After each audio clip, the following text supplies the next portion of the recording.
theater. I've done crew, costumes crew, both just in the crew and head. And this last show, I was assistant stage manager. What was the last show you were in? It was called Kodachrome. It's a realistic modern show. It's very interesting. Yeah. What was the biggest change you faced due to Corona?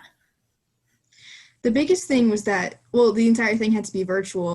All rehearsals, the actual live stream stage itself had to be virtual. So we had to even hire someone else, a new guy. His name is Brock Mitchell. He's really nice. Him and our sound guy worked together to figure out exactly how it would look, how it would sound, how tech could work out. We had to get rid of some crews, like stage crew, for example, because we don't have a set anymore. And we had to add some crews, like live stream crew and graphic designer crew, because we had to create the backgrounds and we had to figure out how the sound was going to work and what it was going to run through and how we were going to get it to an audience. Really everything changed except for a few certain things, but everything was impacted by Corona. What was the biggest struggle with this last show? The biggest one was definitely the tech difficulties leading up to show night. The night before show night, we had a rehearsal, and honestly, it was a big struggle.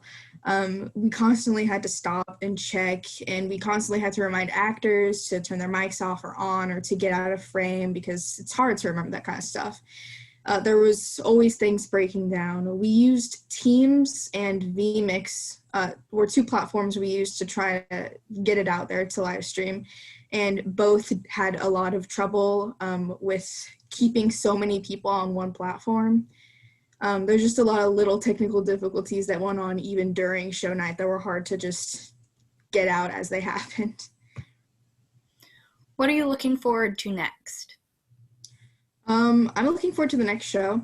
This last show, I was assistant stage manager, and I'm hoping to be stage manager next show, hopefully, of course. I wish, of course, that it would be in person, but I don't want that to happen if it's going to be unsafe. Mostly, I'm just looking forward to seeing everyone again. There's always such amazing people in theater, and getting to start a new show with an entirely new group of people, it's just great to learn what everyone's like and how they work together.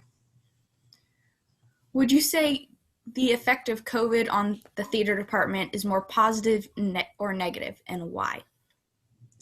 I would say it's more negative, but we've learned to work with it. It's an entirely new platform, which means that it's just so hard to adapt to. A lot of people weren't even in this show just because they thought like, well, it's virtual and I don't like that as much, so it's not as important to me. But it's still theater. That's the thing. That's what's good about it. No matter where you are, even if you're just at your desk like I am, you get to look at a screen and see people that you know and you like and are very, very personable, very nice. So COVID was definitely a negative effect, but honestly, the personalities and people that are in theater kind of offset that just because they're so amazing to work with. Hey guys, if you guys just want to introduce yourselves to our people, Tyler, you can go first.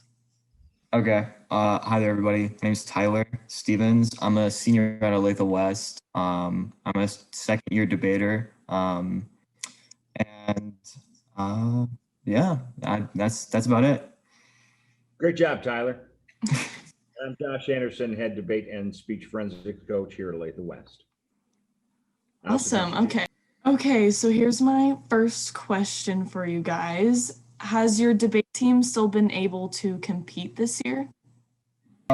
So we have managed to continue competing, but we are not competing in person. The entirety of our activity has gone online, which has been the same, but also very different because debates still are the same, but they just feel completely different. So yeah, we've managed to make debate tournaments work in a Zoom environment, and talking is talking, communicating is communicating, and so whether that happens on Zoom or happens in person doesn't matter as much as the exchange of ideas, which can happen over Zoom. Yeah, absolutely. So what are some of the topics you've discussed so far this semester for debate? So every year there's a national debate topic, and every debater at every high school debates that singular topic. And so debate is not an activity where you just put kids in a room and they decide what they want to argue about. That's not how it works. So in order to facilitate good research and quality debate, there is a national topic. Last year, the topic was arms sales to international countries. This year, the topic is criminal justice reform, specifically in the areas of forensic science, policing, and a couple of other areas. So what you find are, after this summer with George Floyd and all the protests, there is a national need to debate criminal justice reform. When they chose the topic back in January, they had no idea it would explode and become such a hot topic. So they did not topic, and instead we've got some high schoolers who are wrestling with, if we need to defund the police? If we do, what would that even look like? And what do we mean by phrases like defund the police? Oh, that's really cool. I didn't know they picked like a topic for you guys. Cool. Okay. So Tyler, you were telling me about how you've seen your peers like become more comfortable and confident because of debate. So what ways you have seen your peers become more comfortable and confident? So for me personally, debate has made me a more confident and comfortable person because it forces us to talk about really uncomfortable topics, like this year, especially racial justice, identity politics, and things that are all built around people being unique in their own way, whether that being them being African American or a person of color or different from myself in some way, forces me to step out of my comfort zone and to talk about issues maybe I'm not incredibly well versed on, but Oh, okay. Okay, so this is my last question. It's for mostly Tyler. Has debate helped you with college at all or like getting into college? yeah, definitely. So debate is really, so there's a big focus on research on your own time and putting in the effort to improve. And so a lot of these things that we pick up can't really be taught. They kind of have to be, you say, you have to pick them up over time through kind of trial and error. And so I would say it's definitely made me feel more comfortable failing. And through that, I've, put myself in situations where it's been really challenging for me or really uncomfortable. And it's helped me build up a better resume and made me a more enticing prospect for colleges. Right. Well, that's awesome. I'm glad debate has helped you so much with college, Tyler. Yeah, thank you. I'm pretty happy as well. It's pretty awesome. Yeah, that is awesome. I might add that debate is a program that really attracts the sort of student who doesn't want to wait until after graduation to start applying all the knowledge that they've learned. When you go to a weekend tournament, the work you do on Wednesday impacts how Saturday goes, rather than saying, I'm studying this unit because when I graduate, it might be helpful 4 years from now, which isn't to diminish the role of any class or the benefits of it, but you activate that knowledge, within days. Rather than months or years. All right. Well, thank you guys so much for doing this interview with me. And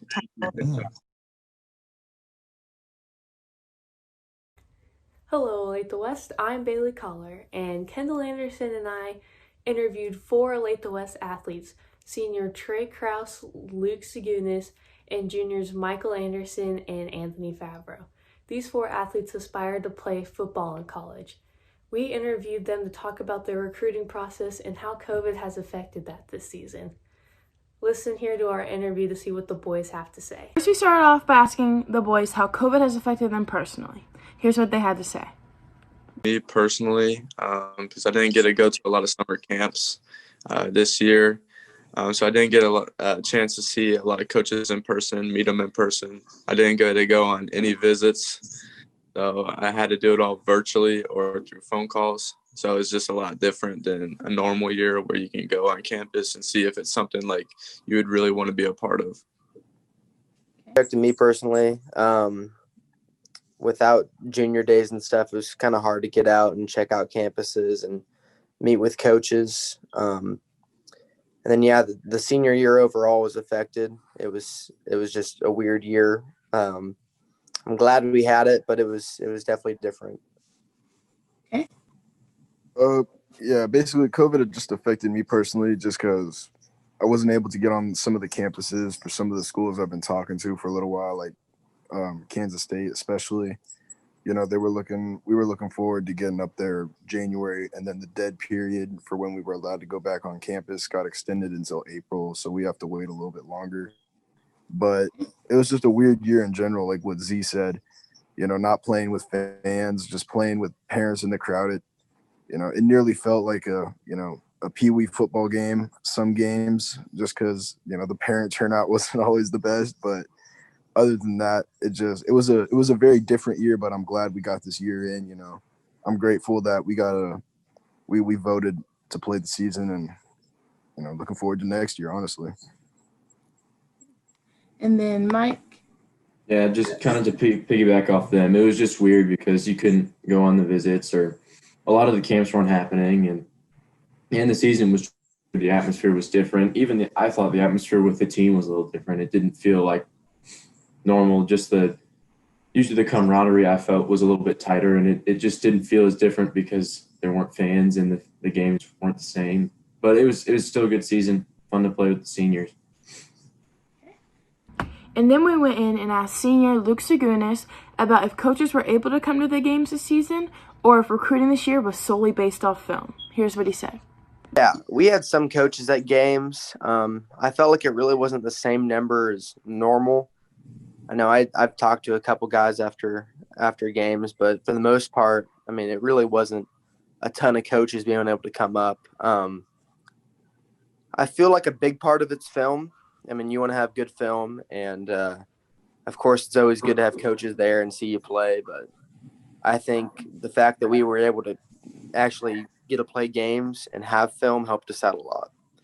And then we had junior Mike Anderson answer the question of, is recruitment based off just your high school season, or does going to college camps help?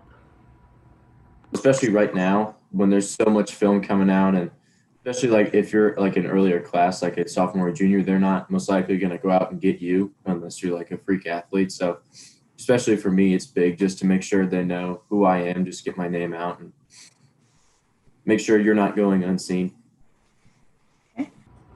And then we had junior Anthony Favreau and senior Luke Segunis answer the question of, were you able to go on campus visits or were all the campuses closed? I was not able to get on campus. I believe it was Division I schools were closed to the public and closed for visits, but I believe it was Division II and below were available for visits, but I wasn't able to get on any campuses. During the season, I really didn't get around to much.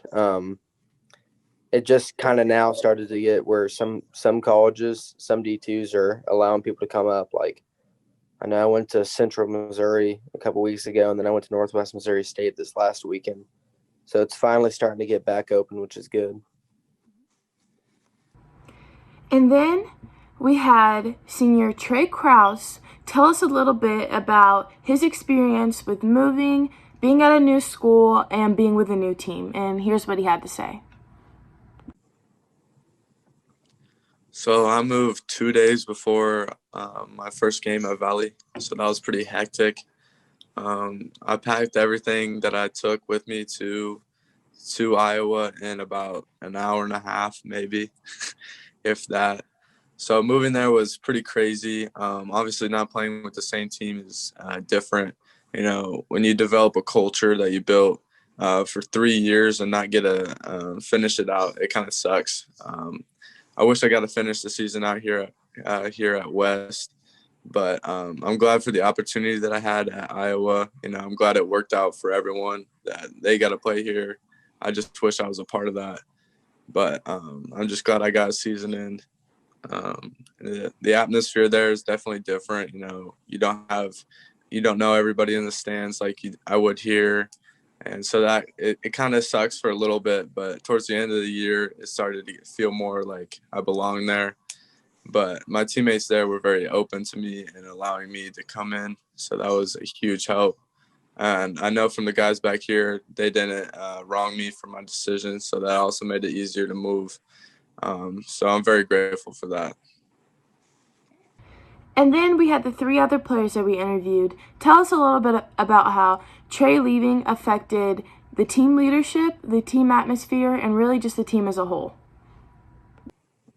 It was definitely different without him. I mean, I played with him for 3 years going into this season, and I feel like we really got a good bond with him. And I mean, not only was he a great player on our team, but he was a leader. He's a guy that younger kids looked up to, and he made a huge impact on our team. So it was weird without him. I'm glad he still got the opportunity to play, and I'm glad it worked out for him, and he was able to get the attention he wanted to receive. So it's awesome how it worked out. Just to piggyback off Luke, it's not just what he did on the field, but especially off the field as a leader and as a friend, and just helping with that team feel. Like especially this year, we missed out a little bit on that, but real happy for him. Got his season in, played really well, and it was cool to see him succeed.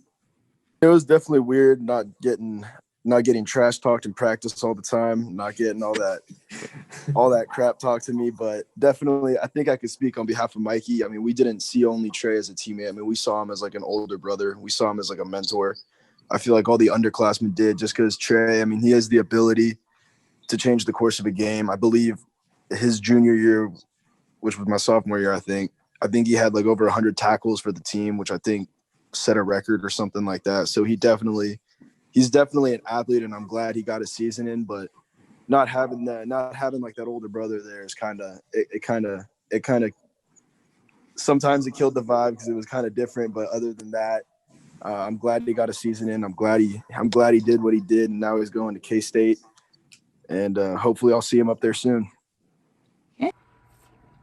And then to finish up the interview, we had all the boys let us know where they were in their recruitment process. Right now in my recruitment process, and I'm in some serious conversations with some schools, but no serious offer has been given out just yet. Yeah, I'm still trying to decide where I want to go. I have a couple options. Still trying to figure out where I want to go. So I'm looking D2 schools, Northwest Missouri State, Central Missouri. Just kind of talking to people, not real serious yet. Talking to Ottawa and then Kent Wesleyan a little bit, and then Colorado School Mines a little bit, but just talking with them. No serious offers yet. Okay. And then I have committed to K-State University, so my recruiting process is done, thankfully. Holiday movies are always a joy to watch, but there are also movies that you'd count as one of the best you've ever seen. Today I'll be showing you the top 10 best movies, not in any order, to watch during the holidays with your family or even by yourself. For our first movie we have is an ultimate classic, Home Alone. Home Alone is about a young child named Kevin McAllister who is left home alone while his family leaves for a trip to Paris. While he is joyous and happy, it soon goes sour as a pair of con men prepare to rob the McAllister household, and Kevin has to defend his home and his Christmas day. The second movie of choice we have is considered the best holiday movie ever, Elf. Elf is about a human named Buddy who was accidentally brought to the North Pole and raised among Santa's elves. Not fitting in, he moves to New York in search of his real father. I don't want to spoil the rest of the details as you'll have to see the movie yourself if you haven't already. The third movie on our list has got to be The Grinch. Everybody knows The Grinch, an angry figure inside Mount Crumpet during Christmas time, who watches over the town of Whoville as they party in delight for Christmas Day. Tired of the racket, the Grinch cooks up a devious plan to end Christmas in Whoville once and for all. In the number 4 spot we have is The Polar Express. Based on a children's book, The Polar Express takes place in Grand Rapids, Michigan, where a young boy doubting the existence of Santa Claus takes a grand adventure riding on a train heading towards the North Pole. The Polar Express is a holiday classic filled with joy and laughter all throughout the movie. Highly recommended. For number 5, we got a slept-on movie that not many people really know about, Rise of the Guardians. Rise of the Guardians revolves around an iconic character, Jack Frost, who works with Santa Claus and his team of seasonal figures to protect Christmas from Pitch, who is essentially darkness and nightmare. Christmas is coming soon, and Pitch intends to ruin it for the whole world. Will the Guardians rise to the challenge? Find out by watching the movie. Number 6, we got one for the action lovers out there, Die Hard. Taking place in New York, John McClane visits his family on Christmas Eve within a fancy Japanese-owned business. But soon, his plans are thwarted as the citizens inside fall under the mercy of a dangerous group of individuals. So, It's up to John to go back on duty and save these citizens from certain doom and save Christmas in New York. In the number 7 spot, we've got a new one that's recently been released on Netflix, Claus. Claus is about a greedy postman who visits a dark and gloomy town in order to reach a quota. There, the man meets a toy maker, and the two begin to change the ways of the gloomy town and restore joy and happiness. This movie is essentially the origins of Christmas itself, in a sense.